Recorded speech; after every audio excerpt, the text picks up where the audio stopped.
Hey folks, Paul here. Before we hit the water, I'd like to fill you in on where we're going and what you're about to see. We'll be hitting a small 7-acre gravel quarry here in northern Colorado at the end of June. This time of year, we're normally in what can be called the pre-summer period. Pre-summer is the tail end of the transition between winter and summer. Winter and summer are the most stable periods due to the fact that photoperiod, that's the amount of sunlight, is not changing rapidly as it does in spring and fall. We've now slid comfortably into the longest days and shortest nights of the year. The problem with summer and winter is that both bring water temperatures outside of the most efficient metabolic range for bass. They're cold-blooded creatures, remember, and this impinges on their activity. The transition seasons bring ideal water temperatures for bass activity, spring and fall. The bass's engines essentially rev up. You'll often see it in their body condition and in their fighting abilities. Whoa, whoa, whoa, whoa. That said, realize though that light and heat are the key foundational environmental conditions. At the very same time last year, my waters were experiencing full-blown summer due to the record heat wave we had then. So exactly when and how things set up can vary year to year. And realize also that each water body heats a bit differently. The kick over to full summer comes as full summer heat hits, bringing water temperatures into the 80s and higher. Today's fishing comes on the backside of a couple weeks that we had of 90-degree air temperatures. We're on the cusp of summer, but I won't know actually until I get onto the water and drop a thermometer over the side. Those ideal metabolic conditions that I mentioned are transitory, coming and going with the whim of the weather. Although the duration and angle of sunlight at this time of year has a stabilizing effect on the possible intensity of that change. And that's summer. Again, realize that each water body heats a bit differently too. Behaviorally speaking, pre-summer is when the majority of bass have finished spawning. Some males are still tending fry and fingerlings. A few may even still be tending beds. Females and the remaining males are feeding heavily. Heavily is the operative word here, as a number of factors come together to have bass putting the feed bag on. Essentially, the food chain is ramped up. Water temperatures are conducive to biological activity. We see ideal water temperatures for fish activity and growth. And many prey species, prey fishes are now preoccupied with spawning and therefore more vulnerable to foraging bass. The signs of pre-summer are water temperatures still below the low 80s in Fahrenheit. We'll see aquatic vegetation begin flowering. Prey fishes are spawning, and those that aren't, bluegills in particular, are surface-oriented, as that's where the heat is. And the bass are in peak body condition. They're often fat and almost continuously defecating. At least we hope they can make good on that opportunity that they get during this time of year. So, if you're still with me, let's hit the water together and see what happens. On this quarry, I can tell you I found 3 areas that held numbers of feeding bass. All were in proximity to concentrations of bluegills. No surprise there. One was an away-from-shore rubble bar that held a spawning colony of mature bluegills, and the other 2 appeared to contain shoals. That's the proper term for schools of feeding bluegills. I'll be fishing a crankbait, and I'll also follow up with a pre-summer transition video on fishing a wacky stickworm. Both are just great options. So, I hope you find this interesting and helpful in your fishing. I guess enough said. Let's do it. Let's fish. Okay, I'm on a small gravel pit once again here in northern Colorado. It's a shallow body of water for the most part. We've had a whole week here, 2 weeks actually, of 90-degree temperatures. Water temperatures are, we're looking at just about 80 degrees Fahrenheit on the surface here. And we're going to check a water temperature profile. With water temperatures on the surface in the 80s, if you don't get much wind mixing, you actually can get a thermocline, and that's something I always measure for. It will allow me to eliminate a lot of water. What I tend to do is, if bass will come up and strike shallow, if they'll move for me, if they are shallow or will move up for me, saves me a lot of time. I can just, run a buzzbait, burn a spinnerbait. I can fish a swim jig, a crankbait pretty rapidly toward the surface, and the bass will move for me. That's awesome, and that's what I always check for. When the water temperatures get really high, the bass leave the surface and are less apt to come up onto the surface. It's true on sunny days, but it's true even when the water temperature gets very hot. So I'm watching my temperature profiles and my lighting. They're more apt to come to the surface when it's dark, so in dim and overcast. All right, let's check our bottom. It's only 4 feet of water here, and I've got 78 in 4 feet of water. I've got 80 on the surface, 78 in 4 feet. And I chose this day because we're supposed to get thunder showers, and you can see those glorious cumulus clouds developing. If I don't get lightninged out, I should have good lighting. What that lighting does is it encourages the bass to feed. They have a little bit more of an advantage in sight on their prey. The bright sunny days, the bluegills can see those bass coming, and bass are willing to feed, but they have a harder time doing it, accomplishing that. Cloudy days like this, bass get an advantage. There's also a big advantage in our lures not looking so ridiculous as they do in clear water. When you get overcast skies and a wind-rippled surface, the line landing on the water, the splashdown of the lure is attractive rather than spooking fish. And that's huge. That's a huge advantage.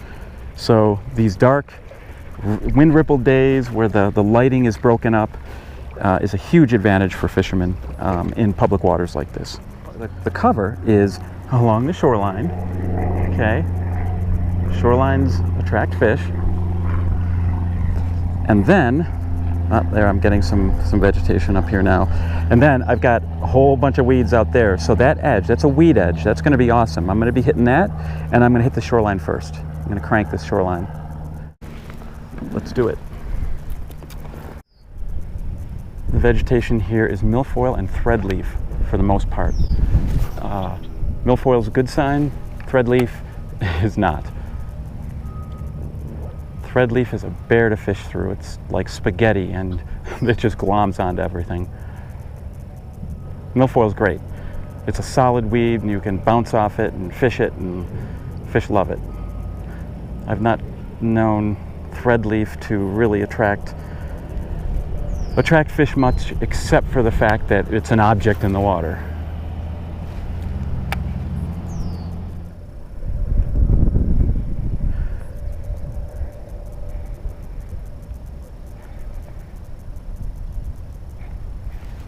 There's one.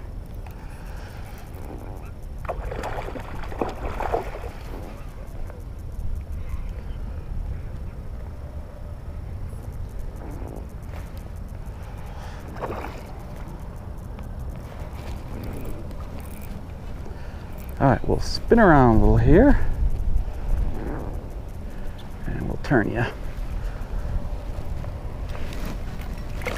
Oh, I hooked my pants. Darn it, hooked my wader. All right, where's that sunshine? There you go. Directly overhead, I guess. Oh, beautiful, beautiful fish. Small head, small mouth.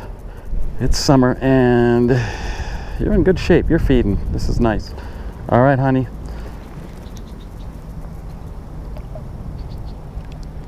Yeah. Yes.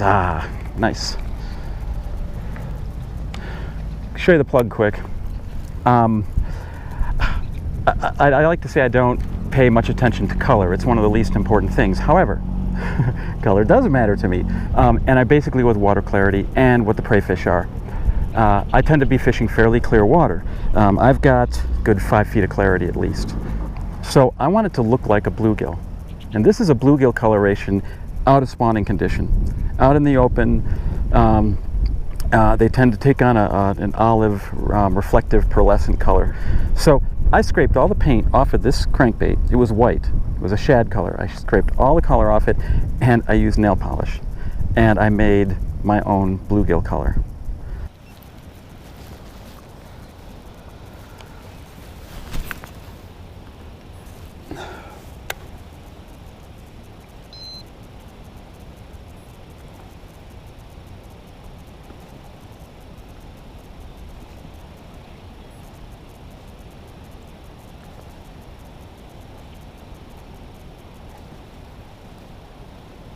Whoa!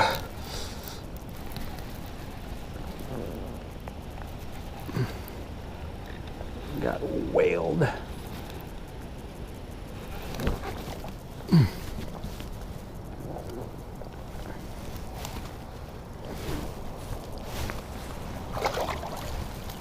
There you go.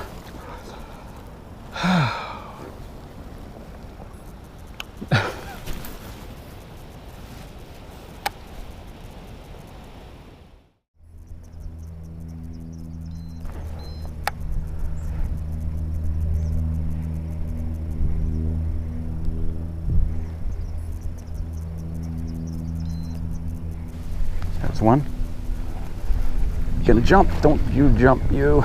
I've got a barbless hook on hooks. Whoop, you're gonna jump. Whoa. They usually don't jump when the water temperature breaks 80, but I guess we're in the 70s down there, so whoa, you're gonna do it again. Whoa.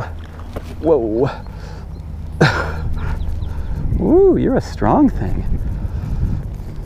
Oh, there it goes. Whoa, I got hit. I saw him hit it too. Not a big fish.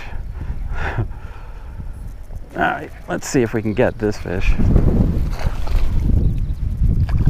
Come on in, Papa. And one advantage to barbless hooks.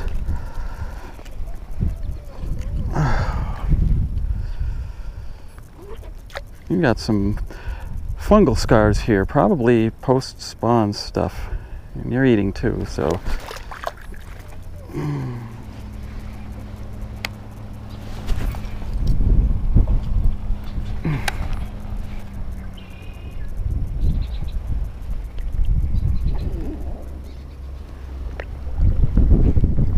There's one. Don't jump. Don't jump. Stay down, little monster. That was a slow retrieve. Whoa, he's just got one hook in him.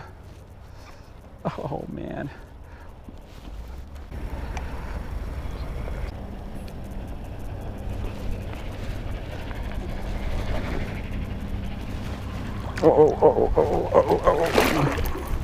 Whew.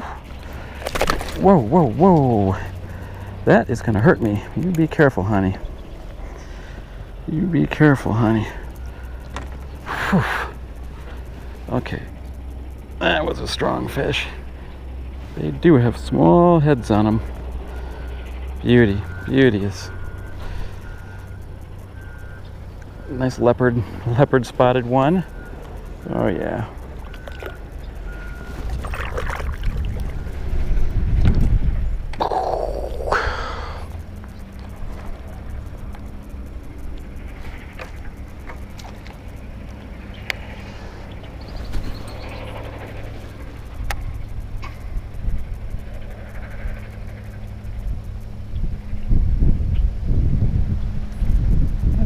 Slow retrieve too, that one. Whoa, there's another one just got plastered. Wow. Just got nailed. No, stay down. They seem to want to be coming up. Whoa, whoa, whoa, whoa. Okay, a little better fish maybe. Nope, just a strong fish.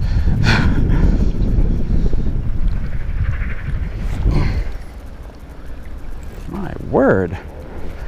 You guys are full of it.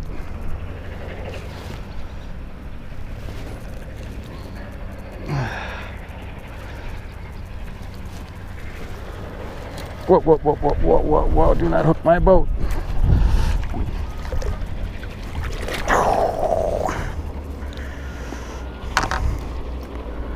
Wow.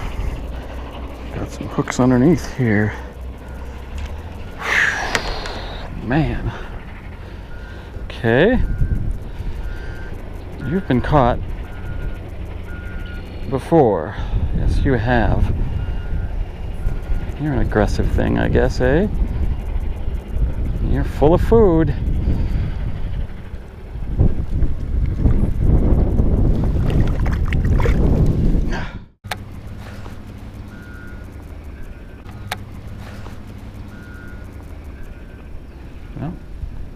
Well, that's a fish.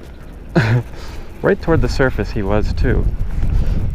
I barely even dove that plug. Let's keep this thing locked down.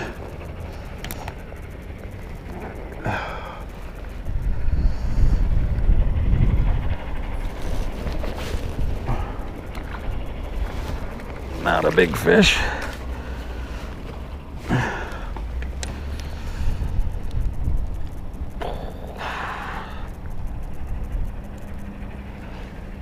There it is. A little 14 3/4 maybe. Adios.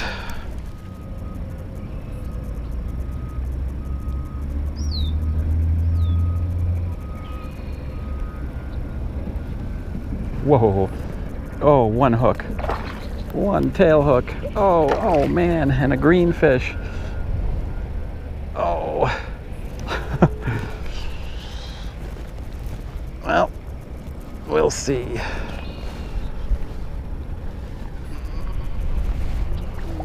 Whoa, bang.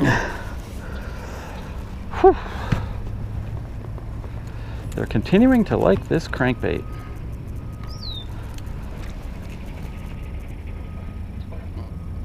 Boy, your tail is very chewed up. You've been caught before. Guarding a red, have you been? Alright, buddy.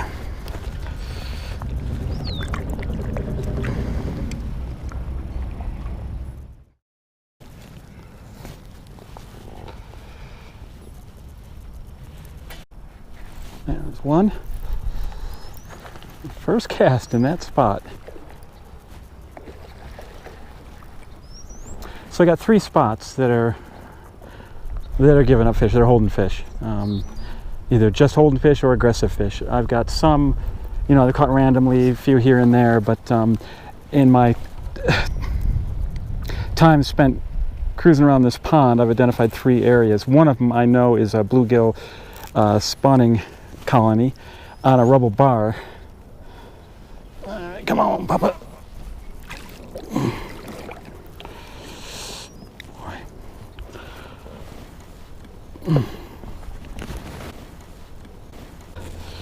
Oh yeah, they're all about 16 inches, 16 to 17, about 16, hefty.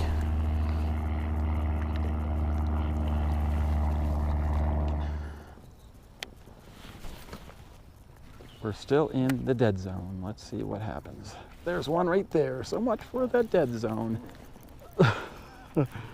Although I'm approaching my good corner. You gonna jump? Are you gonna jump?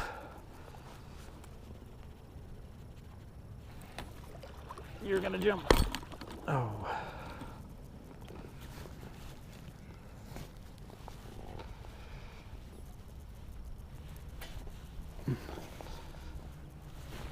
Okay, fella.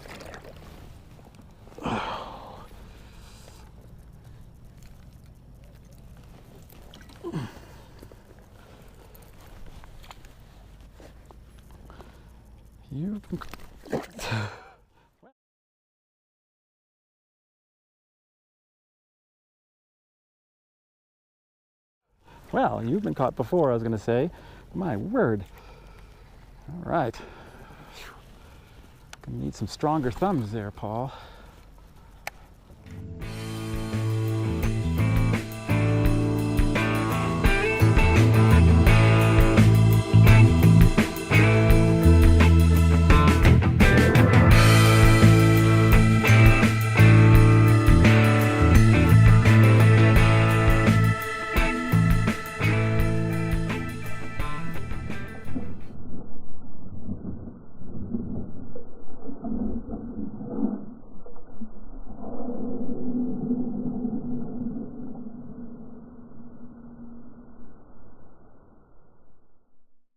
Before we hit the water, I'd like to fill you in on where we're going and what you're about to see. We'll be hitting a small 7-acre gravel quarry here in northern Colorado at the end of June. This time of year, we're normally in what can be called the pre-summer period. Pre-summer is the tail end of the transition between winter and summer. Winter and summer are the most stable periods due to the fact that photoperiod, that's the amount of sunlight, is not changing rapidly as it does in spring and fall, year to year. And realize also that each water body heats a bit differently. The kick over to full summer comes as full summer heat hits, bringing water temperatures into the 80s and higher. Today's fishing comes on the backside of a couple weeks that we had of 90-degree air temperatures. We're on the cusp of summer, but I won't know actually until I get onto the water and drop a thermometer over the side. We've now slid comfortably into the longest days and shortest nights of the year. The problem with summer and winter is that both bring water temperatures outside of the most efficient metabolic range for bass. They're cold-blooded creatures, remember, and this impinges on their activity. The transition seasons bring ideal water temperatures for bass activity, spring and fall. The bass's engines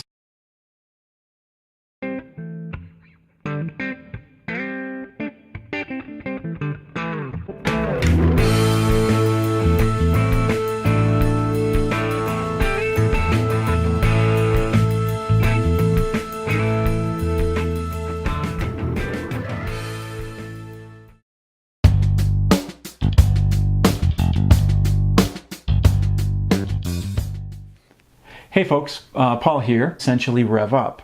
You'll often see it in their body condition and in their fighting abilities. Whoa, whoa, whoa, whoa. That said, realize though that light and heat are the key foundational environmental conditions.